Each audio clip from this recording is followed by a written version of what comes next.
எனவே இந்த அரசாங்கம் மக்களுக்கு கொடுத்த வாக்குறுதியை நிறைவேற்றுவது சம்பந்தமாக அவர்களை கேள்விக்குட்படுத்துகிற அதிகாரம் எங்கள் எல்லோருக்கும் இருக்கிறது. தொடர்ந்தும் நாங்கள் செய்து கொண்டிருப்போம். இந்த மண்ணிலே நிரந்தரமான சமாதானம் மட்டுமல்ல, நீடித்த அபிவிருத்தியும் நடக்க வேண்டும். அதற்காக இந்த இயக்கம் உழைக்கும், இந்த மண்ணின் அனைவரும் உழைப்பார்கள். பாத்தீங்கன்னா சிச்சிட ரொக்கோடுக்கு ஒரு பதில கொடுத்திருக்கா பிரதம மந்திரி. அது அடுத்த நாளே பார்லிமெண்ட் அடுத்த அமைச்சர் அப்படி இல்லைன்னு அதுக்கு மாத்தமா இன்னொன்று சொல்றான். எனவே ஜனாதிபதி இந்த அடிக்கடி நேற்று வந்து பார்லிமெண்ட்ல பேசினார், கொஞ்சம் ஆக்ரோஷமா பேசினார். சதிகளால் எங்களுடைய அரசாங்கத்தை வீழ்த்த யாரும் கூடாது என்ற மாதிரி கொஞ்சம் அச்சுறுத்தும் பாணியில பேசினார். அங்க சதி ஒண்ணு நடக்கல, அவருக்குத்தான் ஒரு ஒரு ஒரு பயம் வந்திருக்கிற மாதிரி விளங்கு. என்ன பொறுத்த மட்டும் அவர் சொன்னார், பயங்கரவாத சட்டத்தை நாங்கள் நீக்கி விடுவோம் என்றார். ஆனா என்னத்துக்கு பயங்கரவாத சட்டத்தில் சும்மா அப்பாவி முஸ்லிம்களை போட்டு அடைக்கிங்க இங்க.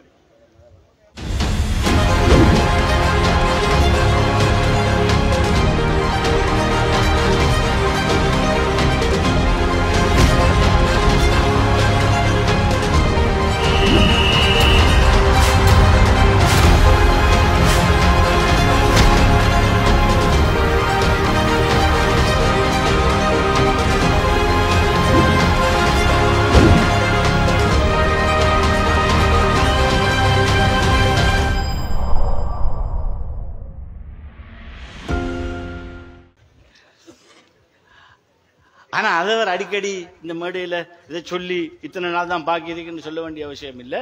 ஆனால் ஒரு சந்தோஷம் எனக்கு, கடந்த பாராளுமன்றத்திலும் இந்த பாராளுமன்றத்திலும் இப்ப ஒவ்வொரு விவாதத்திலும் பொத்துவில் பேசப்படுகிறது.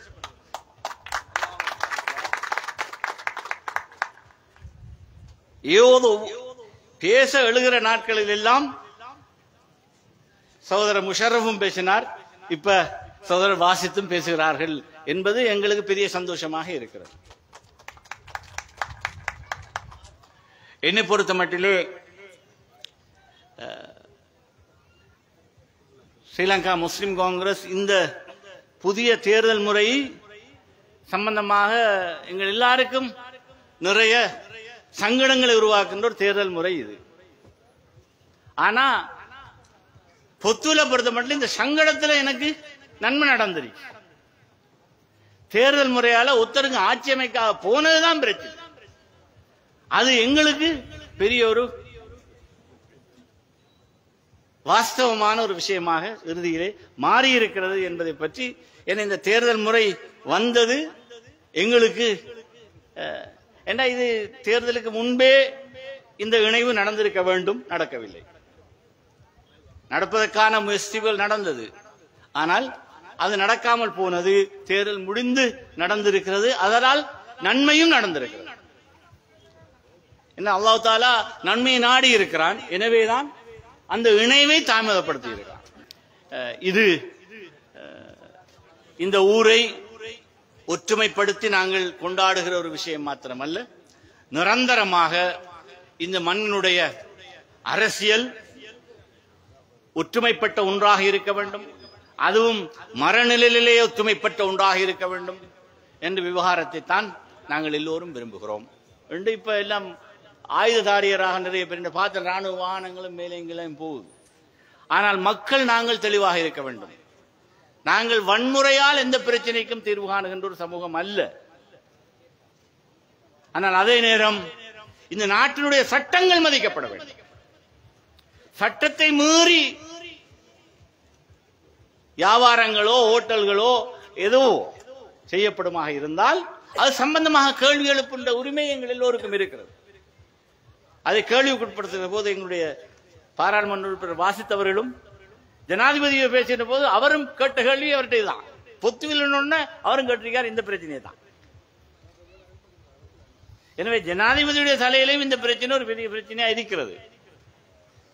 ஆனால் அரசாங்கம் சும்மா பதில தந்து போட்டு இந்த சிச்சிட ரொக்கட்டுக்கு சொன்ன பதில் மாதிரி எங்களுக்கு பதில் சொல்லப்படா.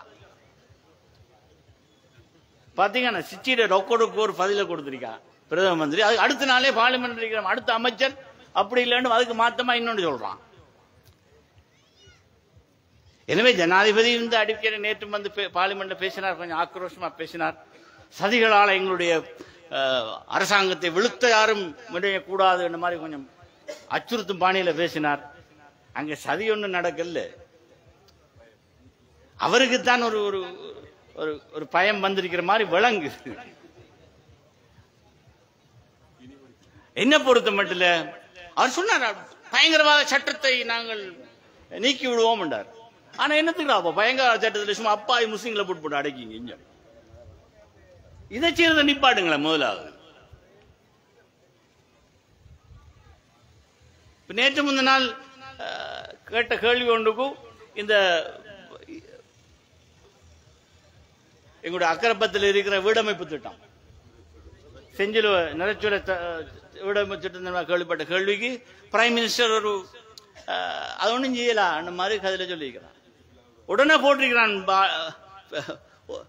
எங்கன்னு தேடி பிடிக்கான ஜனாதிபதி இவர் அன்றகுமார் திசாநாயக அக்கரப்பத்து வந்து பேசினது. ஓ இது நாங்க வந்தோன்னே இதை எல்லாரும் உங்களுக்கு தருவோம், பாதிக்கப்பட்ட மக்களுக்கு தான் இந்த பங்கிடுவோம் என்று சொல்றார். அந்த இன்றைக்கு பிரைம் மினிஸ்டர் வேற மாதிரி கேட்கா. இப்ப சிச்சியில ரொக்கட்டை பிடிச்சதும் தான் இப்ப மாறிப்போ இருந்தான். எனவே இந்த அரசாங்கம் மக்களுக்கு கொடுத்த வாக்குறுதியை நிறைவேற்றுவது சம்பந்தமாக அவர்களை கேள்விக்குட்படுத்துகிற அதிகாரம் எங்கள் எல்லோருக்கும் இருக்கிறது. தொடர்ந்தும் நாங்கள் செய்து கொண்டிருப்போம்.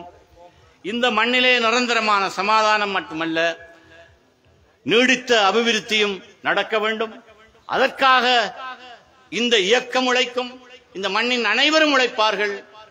என்னால் இந்த மண்ணுக்காக என்று இந்த மண்ணிலே இருந்து உழைத்துக் கொண்டிருப்பவர்கள், வாழ்பவர்கள் நீங்கள். எனவே இதை பாதுகாப்பதும் இதனுடைய அபிவிருத்தியையும் இங்கிருக்கிற உல்லாச பயணத்துறையின் பாதகமில்லாத அபிவிருத்தியையும் முன்கொண்டு செல்லுகின்ற பாரிய பொறுப்பை இன்று 2 அரசியல் தலைமைகள் ஒரு சேர பொறுப்பெடுத்திருக்கிறார்கள். அவர்கள் இன்னும் ஒற்றுமையோடு பயணிப்பது மாத்திரமல்ல, இந்த இயக்கத்தையும் இந்த மண்ணிலே ஆழ வேரூன்றிய ஒரு மரமாக மாற்றி அவர்கள் பயணிப்பார்கள் என்று பிரார்த்தித்து பணிவன்போடு விடைபெறுகிறேன். நன்றி. வாரதவான் அல்ஹம்துலில்லாஹி ரப்பில் ஆலமீன். அஸ்ஸலாமு அலைக்கும்.